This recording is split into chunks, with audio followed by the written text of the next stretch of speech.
Shabbat Shalom. I'm here today. How about Psalm 37?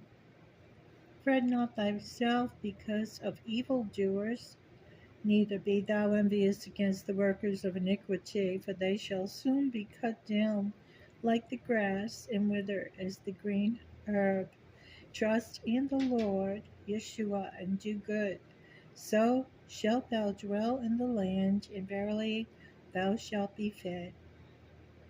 Delight thyself also in the Lord Yeshua, and he shall give thee the desires of thine heart. Commit thy way unto the Lord Yeshua. Trust also in him, and he shall bring it to pass. And he shall bring forth thy righteousness as the light, and thy judgment as the noonday. Rest in the Lord Yeshua, and wait patiently for him. Fret not thyself because of him who prospereth in his way, because of the man who bringeth wicked devices to pass. Cease from anger and forsake wrath. Fret not thyself in any wise to do evil, for evildoers shall be cut off. But those that wait upon the Lord, Yeshua, they shall inherit the earth. I wanted to talk to you about fretting and worrying and dwelling on things that are negative. It doesn't do you one bit of good, or I'm going to keep it to your life. We all know this, but we do it anyway. Why is that? Because we're not praying. We're not committing ourselves in prayer, and we're not asking for counsel and comfort from the Holy Spirit. We're looking to solve it ourselves, and we're ruminating over it, and we're trying to figure out a way to solve it, or thinking about what we could do to get the person exposed, or get the person that is doing these things wrong to you caught. But that's not trusting and having faith. That's not trusting the word, because the word says that he catches the wise in their own craftiness. The word says that he laughs in many of the plans of man, but it is the purpose of the Lord that will be accomplished. So I don't like the lighting there. Let me turn this way.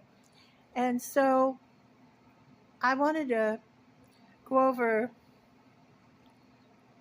the thoughts that I have that are sometimes lost before I can get the camera up.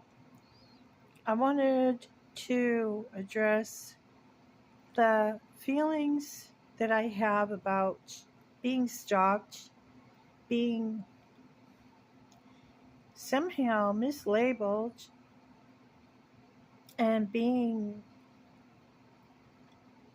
intercepted, if you will, when you go to do transactions or go to do anything, even going to the veterinarian. I can't speak directly to the veterinarian. There's an intermediary that comes in and asks the questions before he comes in.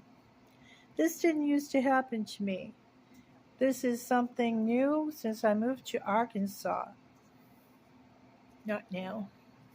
And so I wanted to start with the first anomaly, which was I paid into Legal Shield for many, many years.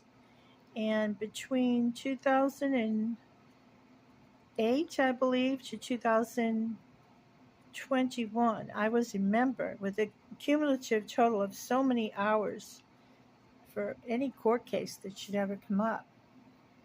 When I moved here, Lyle Rutledge cut me off without an explanation. That legal shield was something I upheld for many years and paid into for many years, and they wouldn't even give me a reason. Then I could never get a good phone here to make calls out or to receive calls. And now I'm finding out the people that have been on the phone and told me that they were supposedly my credit card company, and that it was in dispute, and that I won the dispute. It wasn't even filed to dispute. Now that I've given up having a phone, I'm going into the internet and seeing there never was anything filed in my behalf verbally or over the phone during these voice calls. So the voice calls the whole time were not the persons or parties that I intended to call. Additionally, I am pretty certain that my vehicle has a tracker in it and a disabler in it that is randomly knocking it out of service and making it not run, not letting it start up randomly when I'm out of out somewhere. So if you are not worth any money, nobody's going to do all these things to you if you're a normal person. But somehow, since my mother died in 2020, and there's a mysterious stonewalling done to me by estranged siblings about a will or an estate of a trust, I don't know if that's what's behind all this or if it's something else. But I suspect that there are some external influences that are being exerted upon me. So, am I going to worry? Am I going to try to do something? Yes, but no, I'm not going to worry. Because worrying doesn't add one cubit to your life. And any one of us can die any day. My mother died from something that looked just like this, right here. Right here. I brought it to the dermatologist, but I didn't. It's not a good dermatologist. I didn't know it was going to end up turning into something that bled and bled and bled. And it was in the same spot. And I guess, it turned into something because he cut into it. And he cut into deep. And I believe that it went right down into her breast tissue. And cutting into cancer is not a good idea. She had basal cell carcinoma.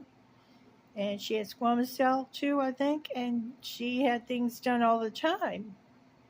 But you see, I'm not worried over that either. I'm not scared of cancer. Cancer is curable. They don't want you to know this. There are so many things. Bloodroot, some tree in Brazil, or I forget the name of that one. There's some kind of tree. And then there's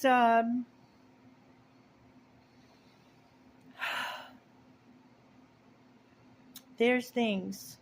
I use vinegar extracting the properties out of eggplant, and I have gotten rid of things on my face like that. And especially if you're being intercepted by medical teams that are not letting the dermatologist do his job and really look at you, and they're casting dispersions. There's my rooster. Then they don't give you an exam. They don't put you under the light. They don't take you serious, and you're going to have to do it yourself. Get off the porch. You get off the porch. That's for the dogs to lay on. Get off. Get. Yeah, you tell them, Fitzgerald. He went to the vet yesterday, but you have to just be careful. But you don't want to worry either. But I don't need people to expect. That's enough. They're gone. They're gone. Have a good day, everyone.